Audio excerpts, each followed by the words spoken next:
So, on the 4th of July holiday, what better guy to have on than a World Series champ? More importantly, what he is now, a caterer, a chef, Mookie Wilson. Thanks for joining us. Hey man, thanks for having me, guys.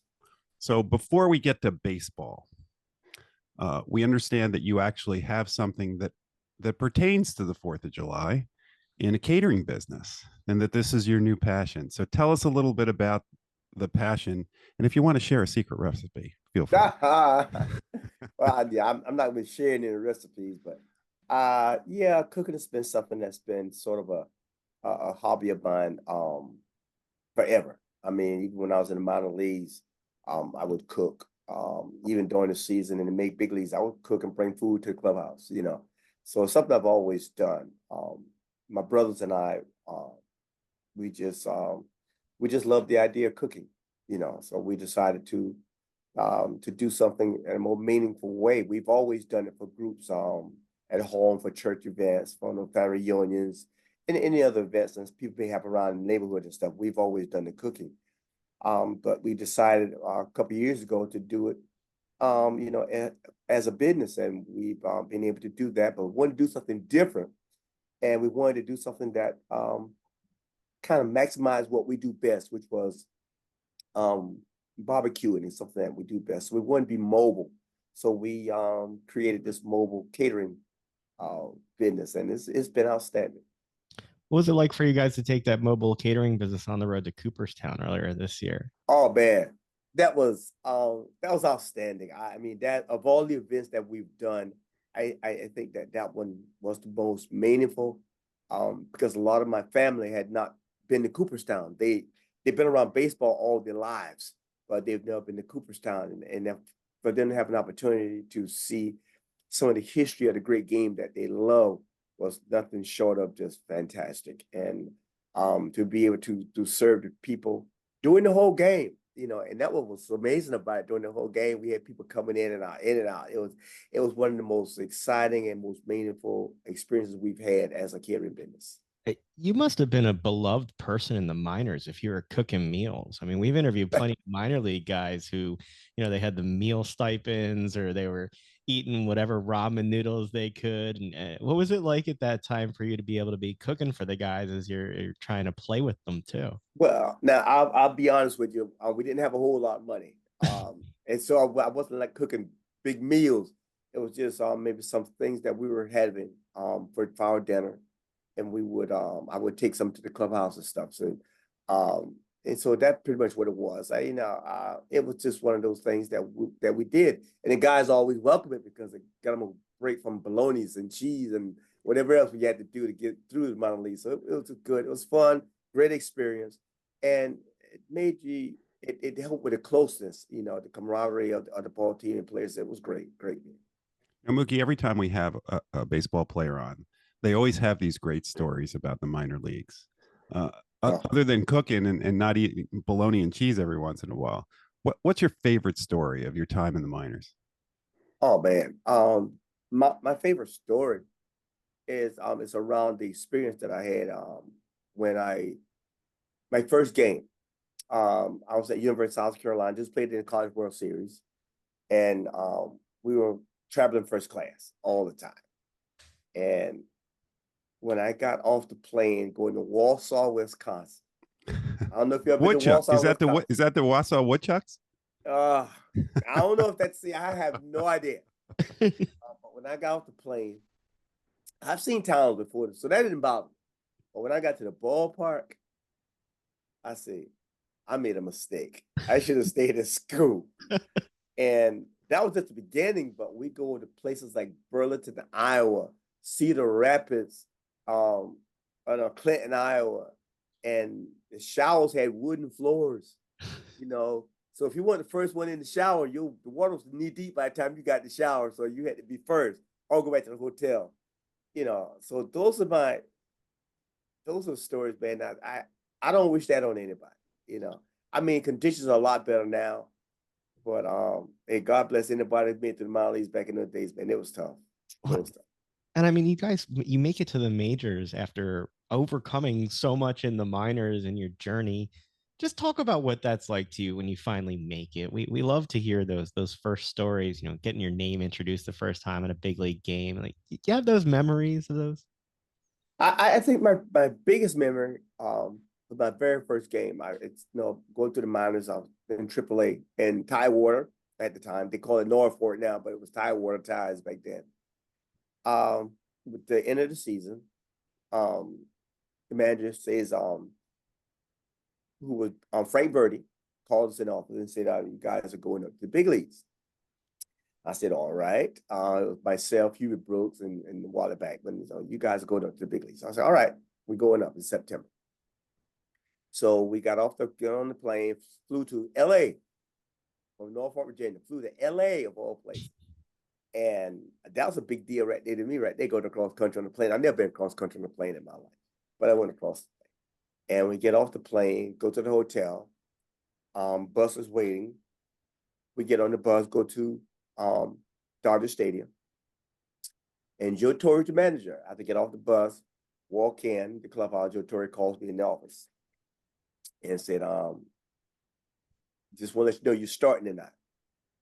And I'm saying, "I'm doing what? I'm starting tonight." I said, "Okay, all right, no problem, no problem." I thought I was ready. I really did. I thought I was ready for that, but I didn't expect that. I expected to go in and just sit down and absorb, the atmosphere and all that. My first day in the big leagues, but I was fine until I stepped on the field, and all of a sudden, all these emotions and feelings started coming over me, and I'm looking across the field. I'm looking at Doug, and I'm looking at Dusty Baker, Ron Say, Steve Yeager, you know, you know, Steve Garvey, Reggie Smith. These are guys I just watched on television the weekend before, and I'm saying, "Wow, this is amazing." And look at Dodger Stadium and the people. It's just unbelievable. And I think that's the first time ever in my career that I was actually nervous about playing. I've never been nervous before, but I was actually nervous about playing. I went over, not over the game, over the series. I didn't even get ahead, but and I was just so nervous, and I couldn't relax because I couldn't believe that I had actually gotten there. Now that I'm here, how do I control all of this? And that's my first feeling after making from the minor leagues to the big leagues. Do you remember who it was that threw that first pitch to you? No idea. I don't even remember who was on the field. I was too bad. I was wrapped up in so many emotions. I don't remember who was even on the field. We played 3 games. So excuse me. We played 3 games, so I imagine whoever the 3 pitchers were during that time with the Dodgers. I have no idea. I was too busy looking at the other guys across the field. I don't know who was out there pitching. You've been known throughout your career as the consummate teammate. Was there anyone during that first series or the first time that you made it up to the major leagues that had an influence on you? Yeah, you have different people that you see, and you don't know whether because they're already big leaguers or what, because you really don't know them personally. But I got to know John Stern really well, and we should call him Bad Dude. So whatever you like or didn't like about Bad Dude, he was all about winning. He's all about being a professional, and I liked that part of him. And there's another guy who actually took me under his wings and kind of, talked to me and stuff was Steve Henderson. And those 2 guys, I think, embraced me more than anybody else on the team. So you come up and you're talking about being amazed at the guys across the field. I remember the guys you got to be with in the clubhouse as it went on. I mean, Jeff was more the Mets fan than me, but coming up as a young sports fan, I remember those 85 and 86 teams and the characters on there. Talk about the characters and guys you got to play with on your own team. I think that's funny because, when I got there in 80, you have a feel of what the clubhouse is like. And from 80 to 85, I'll say 84. From 80 to 84, I saw the transformation of the players, not just the physical transformation, but also the attitudes and the of the clubhouse. And I thought that it was very visible very visible, and you could feel it and you could see it. And I think that was something that people pay a little attention to. I'm a big believer that your clubhouse is where your winning starts, and also your clubhouse where your losing starts. So, and I believe that winning is a byproduct of guys understanding and respecting each other's ability to play. Early when I first got up, in the '80s, they were good guys. Doug Flynn and all those guys, man, they were fantastic guys, but especially Dougie. Doug Flynn is one of the most decent human beings you're ever gonna meet. We had Mike Jurgensen, and then we have Dave Kamen, who came in a little bit later, a day later. But there was a disconnect between the players. Joe Torre, he did the best with what he had to work with. But I like that Joe as a manager, respect him as a person. So, but that was the difference that we saw, and I think that once you have that connection and that camaraderie, that it filters down to not only just the players but coaches as well. They feel a little more relaxed about coaching you, and every player wants to be coached. Don't let anybody fool you. Everybody wants to be coached, and I think that's the difference. And I saw that transformation from a physical standpoint and from an emotional standpoint, and there's difference night and day. When you say there was a difference, was it a positive difference? Because look, you came up at a time when the Mets were not a contender, and were an integral part of becoming a contender and winning a World Series. We've had some of your teammates on in the past, and they talk the same way you do, but they also, we asked one of your former teammates, and we asked, how did that team not win more World Series? And the response that we got was, the question you should ask is how we won one. So what was it like being in that locker room, and what were the positives and negatives that you saw from it? That locker room was nothing short of amazing. And to give a better little context about how we're talking, the original locker room I came into, they had, like I said, they were great guys, loved them, but there was no bond. It was no bond. I mean, other than let's go to the ball field and do what we got to do. But that changed along the way, starting in '84. Guys started spending more time together. We started actually sitting down talking about the game. We didn't do that early, and so that part of it translated into us being as close a ball team as we could be. Now, to get to the original question is, how do we not win more games, more championships? You have to be more than just good to win a championship. There is timing, injuries, and all that kind of stuff. Well, injuries was not the issue with that ball club. I think that we became a victim of our own success. I think that we got to a point where we expected to win, but we also expected the other team to respect us as being winners. I think that there was a lack of,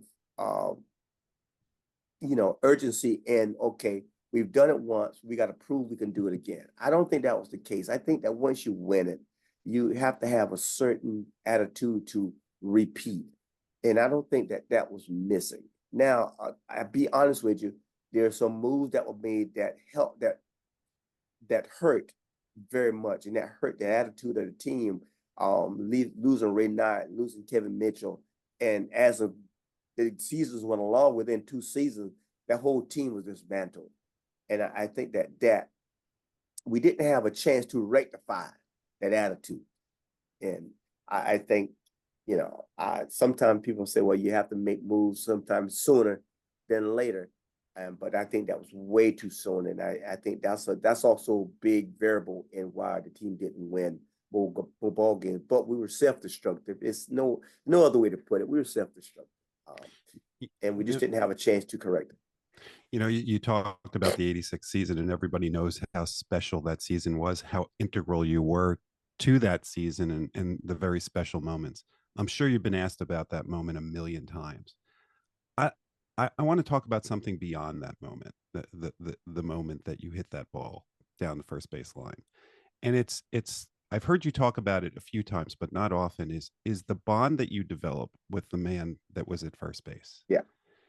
And I think that's what makes you special and him special and the sport of baseball special. Can you tell us about how the two of you and Bill Buckner, ended up to be such good friends? Well, first of all, after '86, um, I hadn't spoken to Bill Buckner for years. Um, I introduced myself when he was with the Cubs, actually. I played AAA with his brother, Jimmy, Jim Buckner. I played baseball with his brother. And he said, well, when you get to New York, and you play the Cubs, introduce yourself to my brother, which is Bill Buckner. I didn't know who Bill Buckner was, to be honest with you. I had no idea. But I did. I said, hey, yo, your brother told me to tell you hello. And he said, yo, Jimmy. He said, is he still crazy? Yeah, he's still crazy, but he's your brother. And that was the extent of our conversation. I hadn't spoken to him again, other than going to first base and say, how you doing? That's about it. There was no cordial relationship at all. And after playing in '86 and playing against them, he's in Boston. And we cut all the other stuff. But after the era, we didn't speak for again until '89, '90. He left, went to Kansas City, and I was traded to Toronto. And I've heard of all the troubles that he went through with the Boston fans, and I felt really bad for the guy. I really did. I thought, that I had really been a part of all of the discomfort and everything that he went through, him and his family. I thought that I was a big part of that. So I didn't know what to say to him, even if I had spoken with him. Well, we played in Kansas City. And for those of you who were quite, familiar with Kansas City back in the day, the batting cages were down the left field line, and their clubhouse was down the right field line. So the visitor clubhouse over there on the left field line. So we're out stretching, getting ready to go hit. And I'm running my sprints up and from the line to center field like I always did. And I happened to see Buckner on the left field line with getting ready to come over to hit. And I'm trying everything in my power to be in center field when he comes down the right field line. I don't know what to say. And for some reason he got delayed. And I ended up on the left field line. So I'm down, I'm doing my stretching, getting ready. And all of a sudden, here comes Buckner, and he has a bat in his hand. And all kinds of crazy things go into my mind right about this time. And he stands over me with the bat on his shoulder and just looks at me and says, hey, Mookie, you want to hit me some ground balls? That did it. I was floored. And we had a nice little laugh and chuckle about it. And exchanged a few words, then he went on. And then a couple of years later, we got in contact with each other and we started doing things together. He was reluctant at the time, and I was reluctant at the time because I didn't know how I was going to react, how it was going to affect him, but we became just the best of friends. We had conversations about the game. We had conversations about the play. We had conversations about how it affected his life, and I told him how it affected my life. And he said his words verbatim. He said, the sad thing about the whole play is, man, no one ever remembered us as players. They only remember the play. And I said, yeah. He said, well, we'll just embrace it. Let's just embrace it, and do what we can just to make the best of it. And we just began doing appearances together. We did fundraisers together, did some charity together. We did interviews together on TV, radio. You did, and it developed into a relationship that I didn't have with anybody else. Not even some of my own teammates. When I told a friend that we were going to be interviewing you, he told me how he had a signed baseball with both you and Bill. Yeah, And, I think it's amazing how not only were you able to do things together, but, you guys would do baseball camps together and the yeah, players would talk about how you were able to teach them about winning and losing yeah. from the perspective you experienced. I was curious if you could just explain that more because I can't imagine the agony and ecstasy that you both were able to bring to those young kids when you were talking to them. Well, first of all, people were, and I don't. Well, I guess I do know why, and I understand. They were surprised that we were even together. They just thought that we should have been his mortal enemies, and nothing could be farther from the truth. And I think it helped people when they saw us, particularly kids, when they saw us together. And he tells his story, and I tell my story. And they say, hey, well, you guys together. I know we went to the Cal Ripken Baseball Academy, and we had that same, we talked to the parents, we talked to the players, we talked to the coaches. And I think that it's one of the great things of baseball. It's one of the great things that I think kids need to understand is that, losing is a part of the game. Losing is a part of the game. And you have to find a way to enjoy the game for what it is. And I think that's the message that we shared and we try to relay, to people. And that just because he's across the field, we're going to compete, but we still have to treat each other with humility and dignity. And I think that we were examples of that because to ordinary people, there's nothing we should have had in common, but we did, And if you take time to do that, then you still can be competitive, but this, just understand that your competition, your competitor is also a human being, and so you got to treat them that way. Not only did you do the camp that Jason talked about and going around together, you had a chance to do Curb Your Enthusiasm together. Oh, As a Curb fan, I have to ask, what was that experience like for you? I had a very little part on that, and I got on there all because of Bill. Bill asked me, would I mind coming on and doing a part of Curb? I never watched Curb Enthusiasm. Okay, let me make that clear. I had never watched it, and so wasn't familiar with the show. But when he called and asked me to join him on it, of course I accepted it. Just because we had made an agreement that whenever one of us do something, we will call the other, and before we accept it, any invitation, we always call each other. That's the agreement that we had between each other. And he called, and I said, okay, all right, no problem. But just to be on the set, and a lot of things that we didn't make the show. And that's the fun part. We were walking in the park and stuff, and people throwing frisbees, and I'm missing them, and he's saying, "Yeah, see, you miss things too." That kind of stuff. Where can we get those outtakes? Yeah, see, they never show that kind of stuff. And then, even when we getting in the car, evidently we were riding together, and he's on the passenger side, and he throws me the keys, and I drop the keys, and he say, "See, it happens," that kind of stuff. That's But it was one of the greatest things, and we had a chance to really talk, and that was one of my best moments with Bill because he kind of, for lack of a better term, he really let his hair down and he just let it all fly, and he was very candid about everything. And because on that show you have to be, because there's no script. So everything is ad-libbed, and it was really, really great, man. I loved it. And it's one of the great moments, of our relationship that we've had. I gotta ask, what's it like? I mean, you're somebody who has been celebrated for their time with the team, inducted into the Hall of Fame, part of the 25th anniversary team. They retired your number, and people still chant your name all these years later. What's that like to be so beloved in a city?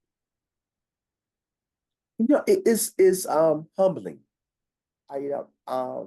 Because the one thing I've always appreciated the fans. the fans in New York has always been good. They can be tough, but they've always been good and loyal. And I appreciate that. My good days, my bad days, I wanted them to appreciate the effort that I gave. And they did. And I've been rewarded for my effort, if not monetarily, but from the reception that I get wherever I go. And that's where you can't put a dollar figure on things like that. It's just amazing. And I do, I love it. You know, when I have to admit, though, I really love it. And sometimes it makes you feel that you're bigger than life itself, you know. But I understand them and I appreciate them. And I want them to know that I appreciate everything that they do. I appreciate the past and how they greet me even to this day. We have kids that, 10 years old, never saw me play, but they greet me as if so that means that someone is giving them some information about what I contribute to the ball club. It may not be the glorious numbers and all that kind of stuff, but I also met, and I think that's the most important thing.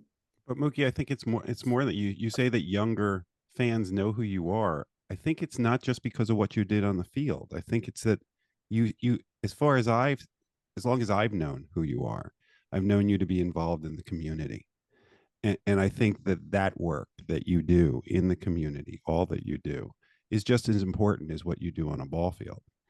How is it that you became the man that you are as somebody who does so much off the field and is so involved in the communities in which you are involved?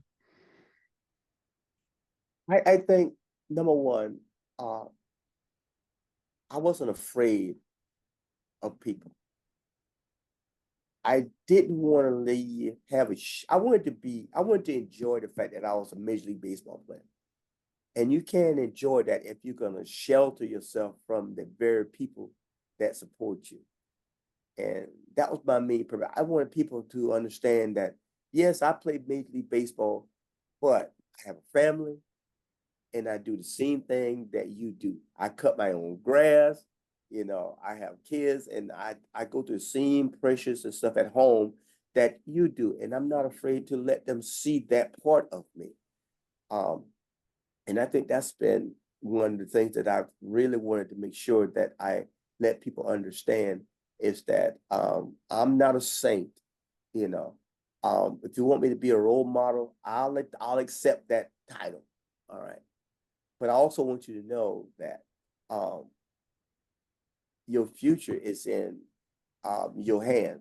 If I can do anything or say anything that helps you along the way, then I'm going to do that. And I can only do that is I am visible. I wanted to be visible in the community. I want to be visible in New York. And I didn't really plan all of this. It's just the way that I was brought up.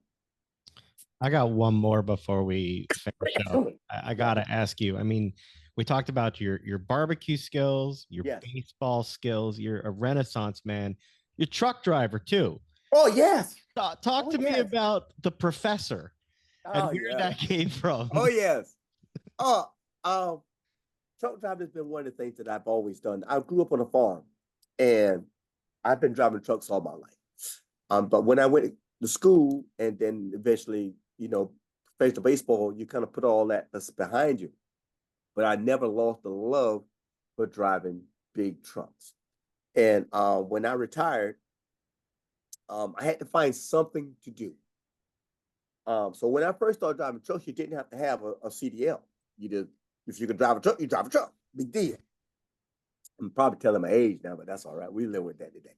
But anyway, so I had to be certified. So I went to this truck driving institution called Truck Drivers Institute in a little north of Columbia.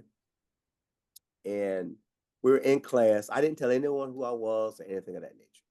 So we were in class and we're getting ready to take our tests and stuff. And they said, okay, now, excuse me.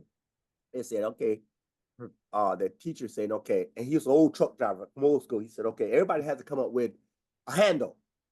The CB handle, you had to have a CB handle. You ain't a truck driver unless you got a CB handle. You got to have a CB handle. So I said, okay. So I said, I don't know what to call myself. I have no idea. So everyone thought I was a school teacher. So I wanted one of the classmates. Wait, why? Why did they think you were a school teacher? I guess it's the way that I, reacted to the classwork and doing the work in school. I have no idea. But he said, okay, let's listen. We're going to call you the professor. That's what we're going to call you, the professor. So that's where that came from, the professor part. And then later on, as I got certified and I got my first job, Changed it, and right? then I went back to the school, and I finally, told the teacher there who I was, and they were like, they're like blown away. They couldn't believe it. So I actually changed my handle from professor to night rider. So that's how that came about. All right, Mookie, before we let you go and just talk about your catering business one more time, I got to ask, Yeah. as a guy who's standing out in center field a lot of times, manning that outfield, you played behind some of the greats pitchers. I believe that you got to play behind Tom Seaver. Yes. Dwight Gooden. Yes. And the list could go on. Who was the most fun to play behind? Oh, without a doubt, Dwight Gooden. Why? Without a doubt. I love playing behind Tom, because Tom could just dissect guys. I mean, he was fantastic. Dwight had this presence on the mound, and as a young player, I never seen that before. I mean, I played with guys his age in high school, and this play at that level, I've never seen anything like that before in my life. I would find myself just admiring what he was doing instead of paying attention to my job in center field. Like I tell a lot of times, when he pitched, that was my day off. Now I'm not getting a whole lot of work today. He was the most amazing guy I've ever seen. He did things that and to this day, I haven't seen anyone quite like this kid was. He was just amazing. His poise, his control, he could do whatever he wanted to do on the mound. He was fearless, and I've never seen him shaken. He always found a way to battle through. And I can't say you say when he didn't have his good stuff. I never seen a day when he didn't have his good stuff. So put it that way. But it was always amazing. But he's been the most amazing guy we had to play behind. All right. Well, you made it clear you're not going to give us your recipes. No, God can't do that. So if you're not going to give us your recipes, where exactly can we get this delicious food? Well, if you want to, the one thing we do, we specialize in cook and serve. We cook everything on site. Everything is freshly done. We don't use any processed food. We don't do any of that kind of stuff. Everything is cooked on site from scratch. That's what we do. That's why it takes us so long. But if you want our foods, you have to invite me over to your event. Now you be careful. You're going to get an invitation from Jeff like 10 minutes after we finish the interview. If you say that. Well, how many people do we need to have? He'll be eating your barbecue and picking your baseball brain on that 86 Mets team. Because we are a mobile caterer and we are based out of South Carolina.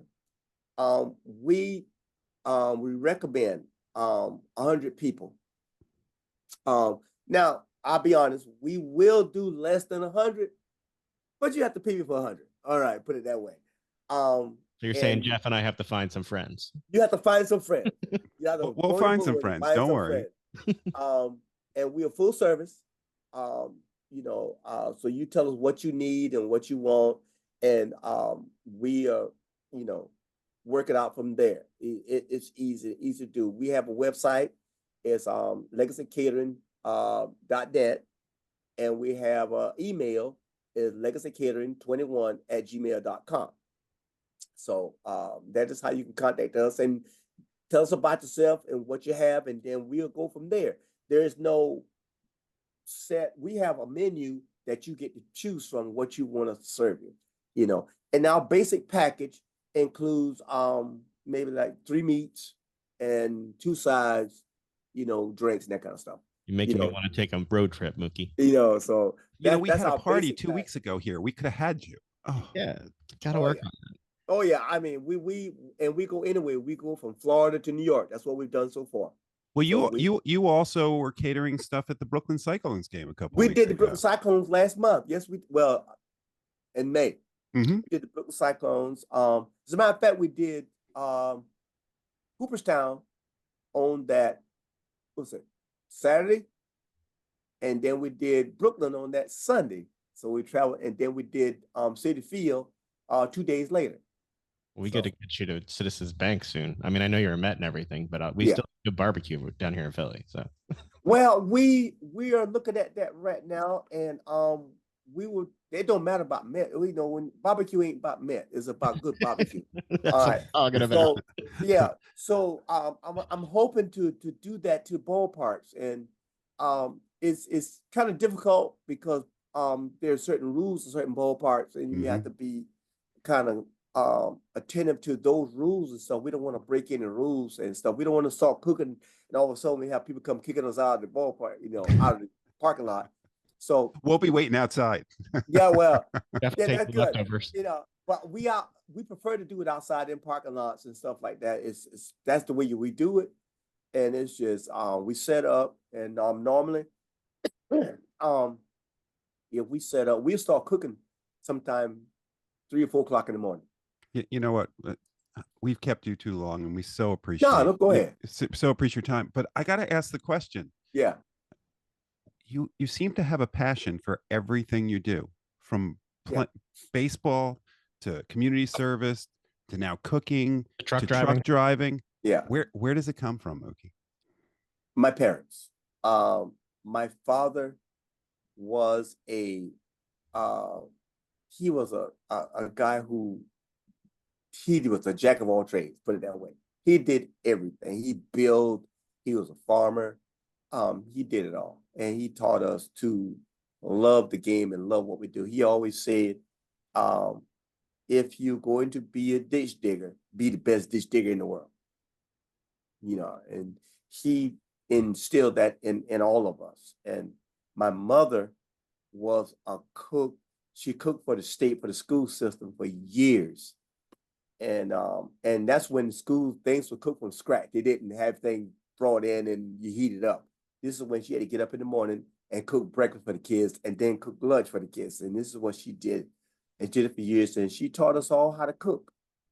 And with a family when we had 12 kids in our family. So it was very important that we understood how to be self-sufficient. And we learned how to cook. And the greatest joy my mother ever had was watching people eat her food. She will invite people off the street. They come in. We got plenty. Come on. No, we didn't, Mom. We don't have plenty, but come on, let's eat. That's just the way she was. You come to her house, you were eating before you left. That's just the way it was. And now you're carrying it on. Yeah, now people experience. Well, that's where we get the name from. Legacy Catering. This is where it all comes from. And we also have another part that we call Legacy United, which is that's my brothers. It's all about my brothers. It's all family, and where we use that to kind of carry on what my father did, builder. So we renovate houses, homes, and stuff. We do that kind of stuff too. So we do small renovations and stuff for homes of people. So that's where we all come. I could use you for that too. Yeah.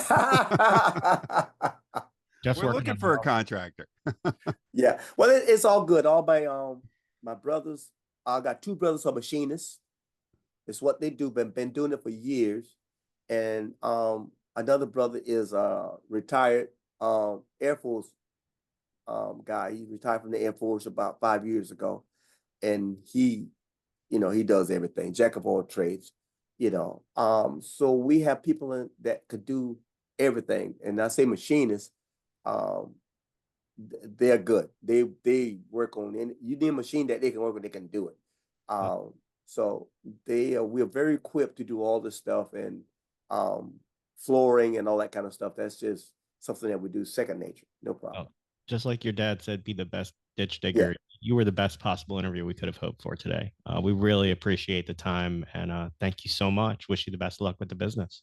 Well, thank you for having me, and thank you for the encouragement. We're gonna keep going. As a matter of fact, we headed to New York on the 5th to do Brooklyn. No, I'm sorry, the Bronx Market Night. We're gonna go there. We do it now. Well, we're gonna follow, and we'll show up one day at one of your trucks. So thanks. Please do. Please do.